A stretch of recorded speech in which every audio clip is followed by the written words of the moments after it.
મારું નામ રાઠોડ વાલીબેન મહેશભાઈ છે। હું પ્રોપર લખતરમાં આશા વર્કર તરીકે કામ કરું છું।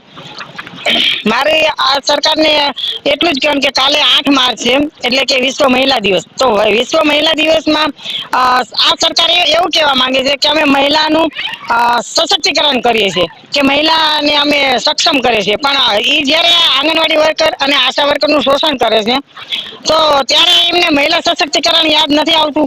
કેમ કે અત્યારે જે બધા જ પંચાયતના કોઈ કર્મચારી હોય અથવા કોર્પોરેશનમાં, તો એ બધાને લઘુત્તમ વેતન તરીકે એમને લીધું છે, બરાબર।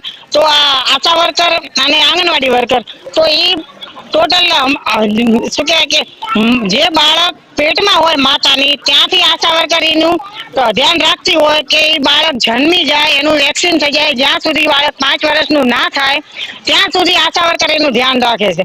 પછી એ એપીએલ લાભાર્થી હોય કે બીપીએલ લાભાર્થી હોય, છતાં એનું ધ્યાન છેક 5 વર્ષ સુધી રાખવામાં આવે, તો પણ એનું કોઈ જ વેતન આવતું નથી, તો પણ આશા વર્કર એ બધું જ કામ કરે છે। તો આ જે લઘુત્તમ વેતન કર્યું, તો એમાં નથી કોઈ સમાવેશ આશા વર્કરનો કરેલો, કે નથી એમને આપણે આંગણવાડી વર્કરનો સમાવેશ કરેલો। અને સમજતા પણ તમે એમ કહો કે તો હોમગાર્ડને પણ 450 રૂપિયાનું વેતન આપવામાં આવે છે, તો આશા વર્કરને તો 60 રૂપિયા। તો એ કાંઈ સરકારને શરમ આવી જોઈએ કે આટલું તો વેતન, આટલી શું કહેવાય હાવ મોંઘવારી છે, આટલી બધી મોંઘવારીમાં જો આટલું વેતન, તો એ લોકો ગુજરાન કેવી રીતે ચલાવે? સરકારે વિચાર કરવો જોઈએ કે લઘુત્તમ વેતનમાં આશા વર્કર અને આંગણવાડી વર્કરનો સમાવેશ કરવો જ જોઈએ। અને બને ત્યાં સુધી એમનો મિનિમમ 15 થી 18 સુધીનો તો લક્ષ્યાંક રાખવો જોઈએ કે એમને એટલો પગાર, કેમ કે એમનું આંગણવાડી વર્કર પાસે 6 કલાક લે છે, ત્યારે આશા વર્કર પાસે તો 24 કલાક। રાત્રે પણ જો ડિલિવરી વાળા ફોન કરે તો આશા વર્કરને જવું જ પડે છે, બરાબર। તો એમાં પણ એ ના નથી પાડી શકતા। અને રહી વાત કે મોબાઈલની, તો મોબાઈલ તો અમારો ઓનલાઈન સ્વિચ ઓફ તો ક્યારે અમે કરી જ નથી શકતા, કેમ કે અમારા અધિકારીઓ અમને તરત જ બોલે છે। તો 24 કલાક જો આશા વર્કર કામ કરતી હોય। મારું નામ રાઠોડ ઉર્મિલાબેન જે છે। હું લખતર તાલુકા આંગણવાડી યુનિયન પ્રમુખ છું। મારી સરકારશ્રીને નિવેદન છે કે જ્યારે મહિલા દિવસ ઉજવવામાં આવે છે, તો મહિલાનું સશક્તિકરણ વિશે બહુ જ વાતો કરી સરકારે, અને પ્રોગ્રામો પણ એટલા કર્યા, અને સરકારે ખર્ચા પણ એટલા કર્યા, પણ અમારી સામે કઈ જોવામાં આવેલ નથી।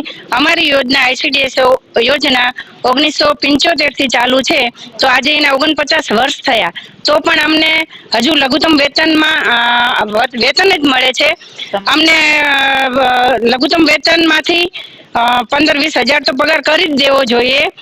અને સરકારશ્રી મહિલાઓનું તો શોષણ જ કરી રહી છે, કારણ કે ગમે તે કામ હોય તો આંગણવાડી વર્કર, આશા વર્કર, હેલ્પર એ જ પાયાની કામગીરી કરે છે।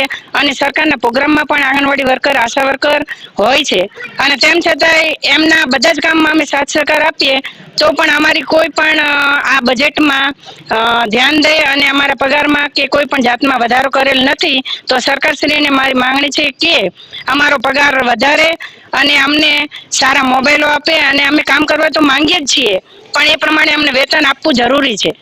જય હિન્દ।